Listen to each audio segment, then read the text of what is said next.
좋은 아침입니다. 2월 1일입니다. 2023년 시작된 것도 정말 얼마 되지 않은 것 같은데 벌써 2월입니다. 우리에게 주신 하나님의 말씀 보겠습니다. 마태복음 7장 1절부터 12절까지 말씀입니다. 마태복음 7장 1절부터 12절 말씀입니다. 비판을 받지 아니하려거든 비판하지 말라.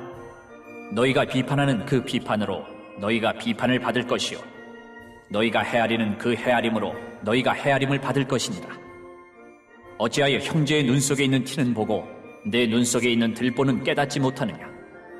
보라, 내 눈 속에 들보가 있는데 어찌하여 형제에게 말하기를 나로 내 눈 속에 있는 티를 빼게 하라 하겠느냐.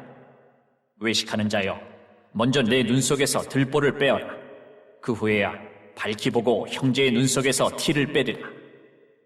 거룩한 것을 개에게 주지 말며 너희 진주를 돼지 앞에 던지지 말라. 그들이 그것을 발로 밟고 돌이켜 너희를 찢어 상하게 할까 염려하라.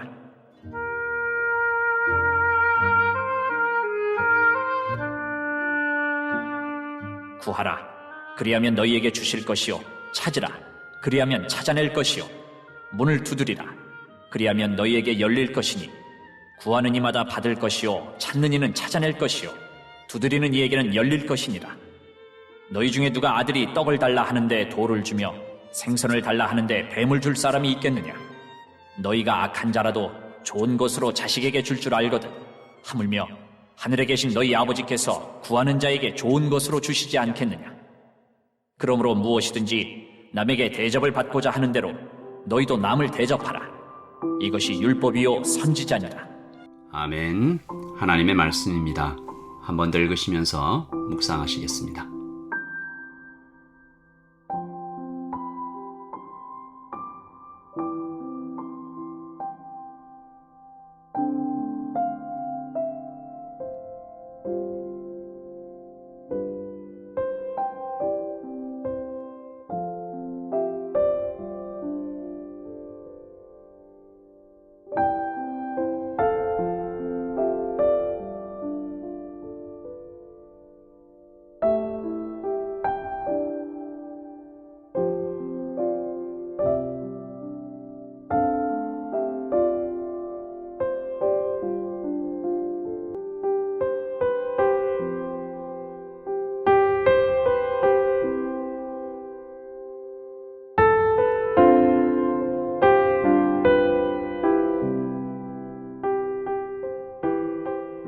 어제에 이어서 예수님의 산상 설교가 계속되고 있잖아요. 어제는 누가 주인인가에 대한 말씀이었습니다. 돈을 주인으로 섬길 때 돈의 노예가 된다. 돈은 섬기는 자를 염려하게 만듭니다. 염려라는 무기로 이 섬기는 자를 조종하죠. 돈이 많아도 염려, 적어도 염려하게 만듭니다. 그러므로 오직 하나님을 주인으로 섬길 때 우리는 돈에서 자유하게 되는 거죠. 평생 돈 걱정하지 않고 살아갈 수 있게 됩니다. 이것이 복음의 힘이죠. 예수님이 살아계심을 믿고 예수님께서 나를 사랑하심을 믿는 이 두 가지를 믿는 사람들은 그 안에서, 예수님 안에서 시간이 지날수록 더 많은 자유를 맛보며 살게 됩니다. 오늘은 주님께서 이 사람들과의 관계에 대해서 말씀하셨는데, 결론부터 말하자면 비판하지 말고, 판단하지 말고 대접하라. 판단하지 말고 대접하라. 이 판단에 대하여 오늘 성경에는 비판이라고 되어 있는데 세 가지에 대해서 세 가지 교훈을 주시고요. 대접하라는 말씀에 대하여 두 가지 교훈, 총 5가지 교훈을 우리에게 주시는데, 먼저 판단에 대해서 살펴봅니다. 첫째, 남을 판단하기 전에 너부터 하나님의 판단을 받으라. 2절 말씀인데요. 너희가 비판하는 그 비판으로 너희가 판단을 받을 것이요 너희가 헤아리는 그 헤아림으로 너희가 헤아림을 받을 것이니라. 판단자는 하나님이십니다. 오직 하나님이십니다. 그러므로 남을 비판하려는 마음이 비집고 들어올 때 정신 똑바로 차려라. 나는 판단자가 아니다. 나는 하나님께 판단을 받는 그런 존재다. 하나님의 판단을 먼저 받은 후에 성령님의 인도하심을 받아 그 누구의 잘못을 지적할 수 있다. 내 생각과 내 경험과 내 감정대로 남을 판단할 때 나는 하나님의 자리를 차지하려는 무서운 죄를 짓고 있는 것이다. 둘째, 남이 아니라 형제다. 이거 잊지 마라. 오늘 말씀에 계속 나오는 단어 눈치채셨나요? 형제입니다. 3절이죠. 어찌하여 형제의 눈 속에 있는 티는 보고 내 눈 속에 있는 들보는 깨닫지 못하느냐. 4절 보라 내 눈 속에 들보가 있는데 어찌하여 형제에게 말하기를 나로 내 눈 속에 있는 티를 빼라 하겠느냐. 5절이죠. 외식하는 자야 먼저 내 눈 속에서 들보를 빼어라. 그 후에야 밝히 보고 형제의 눈 속에서 티를 빼리라. 근데 계속 형제라는 말이죠. 잊지 말라. 너가 지금 판단하려고 하는 그 사람은 너의 적이 아니라 형제다.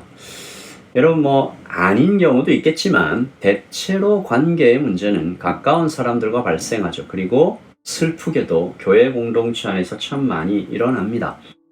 그러므로 잊지 마라. 언제든지 잊지 마라. 하나님은 그 사람과 내가 한 몸으로 연결되어 있다라고 말씀하셨습니다.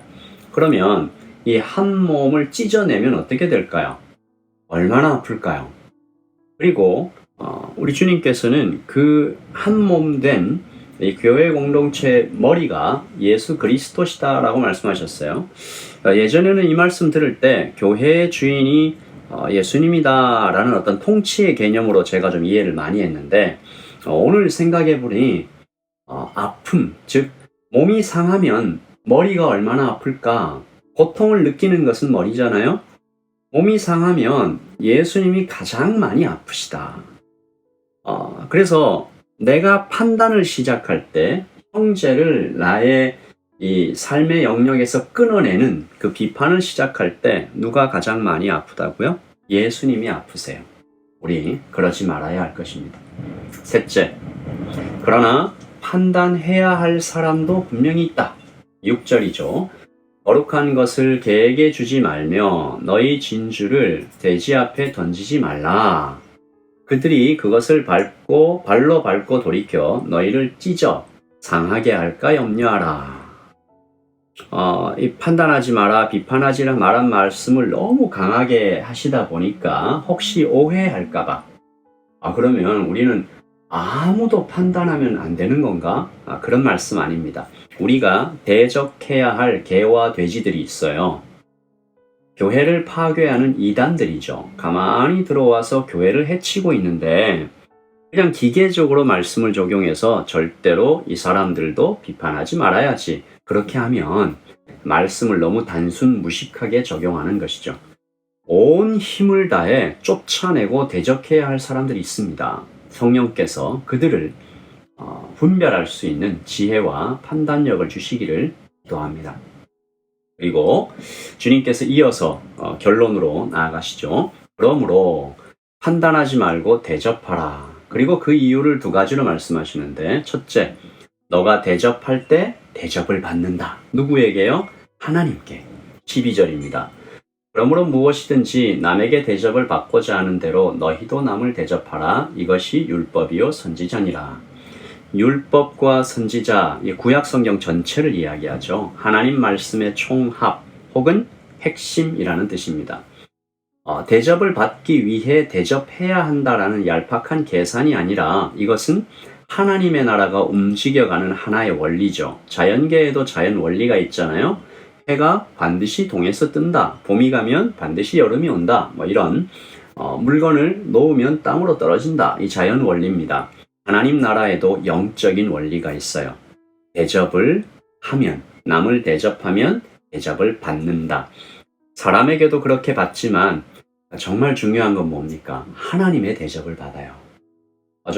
너무 하나님을 이렇게 다르게 이렇게 부르는 건지 모르겠는데 정말 그렇습니다. 하나님이 잊지 않으시고 하나님의 때에 꼭 보답해 주세요. 대접해 주세요. 이 약속입니다. 더불어 허다한 증인들이 있는 역사적인 증거죠. 둘째, 걱정하지 마라. 이 필요한 돈은 하나님이 주신다. 여러분, 이 한 말씀을 하시기 위해 주님께서 7절부터 11절까지 똑같은 말씀을 몇 번이나 반복을 하시잖아요. 구하라, 찾으라, 두드리라 같은 뜻이죠. 남을 대접하기 위해 필요한 것을 얼마든지 하나님께 구해라 라는 것입니다. 물론 이 말씀에는 나의 필요를 구하라는 말씀도 포함됩니다. 하지만 우리는 그것을 위해 부름받은 존재는 아니죠. 이번 홍수 피해를 돕고 싶은 마음이 우리 모두에게 있을 것입니다. 그런데 우리에게 쓰고 남는 돈이 잘 없어요. 이럴 때 믿음이 필요합니다. 믿음으로 드립니다. 그러면 하나님이 채우실 것입니다. 하나님의 나라를 위해, 형제를 위해 내가 드리는 돈을 하나님이 얼마나 기뻐하시고 또 채워주시지 않을까. 11절이죠. 너희가 악한 자라도 좋은 것으로 자식에게 줄 줄 알거든. 하물며 하늘에 계신 너희 아버지께서 구하는 자에게 좋은 것으로 주시지 않겠느냐. 아멘. 아멘입니다. 우리 오늘 아침에 그러므로 기도하는 거죠. 이번 주에 있을 특별 헌금을 위해서도 기도하고요. 믿음을 사용해서 우리가 드릴 수 있도록, 그리고 이 고통받고 있는 이 오클랜드를 위해서도 좀 기도하시고, 그리고 나 자신 하나님 비판하기 전에, 판단하기 전에 하나님 그것을 멈추고 오히려 남을 대접해가는 인생으로 살아가게 해 주십시오. 제가 한번 기도하겠습니다. 하나님 아버지 도와주세요. 비판하려는 마음 속에서 일어날 때 잘 하나님 앞에서 해결하고 오히려 그를 대접해가는 내가 되게 하여 주십시오. 아버지 하나님, 이번 주일에 저희 교회가 또 헌금을 모아서 또 교회 재정과 이렇게 합쳐서 어려움을 당한 분들을 좀 도우려고 합니다. 하나님, 믿음을 사용해서 우리가 드릴 수 있도록 주님 도와주시고, 그래서 믿음을 사용해서 우리가 다른 사람을 돕고 대접할 때 남에게 대접을 받고자 하는 대로 너희도 남을 대접하라. 하나님, 이때 우리가 도운 그것이 우리가 어려움을 당할 때 어떻게 되돌아오는지 우리가 체험하게 하시고, 하나님께서 필요한 모든 것을 공급해 주시는 기적을, 역설을, 하나님 나라의 영적 원리를 깨닫게 하여 주시옵소서. 감사합니다. 주님, 도와주십시오. 깨닫게 해주십시오. 예수님의 이름으로 기도합니다. 아멘. 여러분, 아직도 이 폭우주의보가 해제가 안 됐어요. 밖에 다니실 때 조심하시고, 항상 오늘 저도 이렇게 밖에서 일이 있는데 우리 같이 기도하면서 안전하게 하나님 나라에서 평안할 수 있도록 서로 기도하십시다. 여러분 평안하십시오. 샬롬.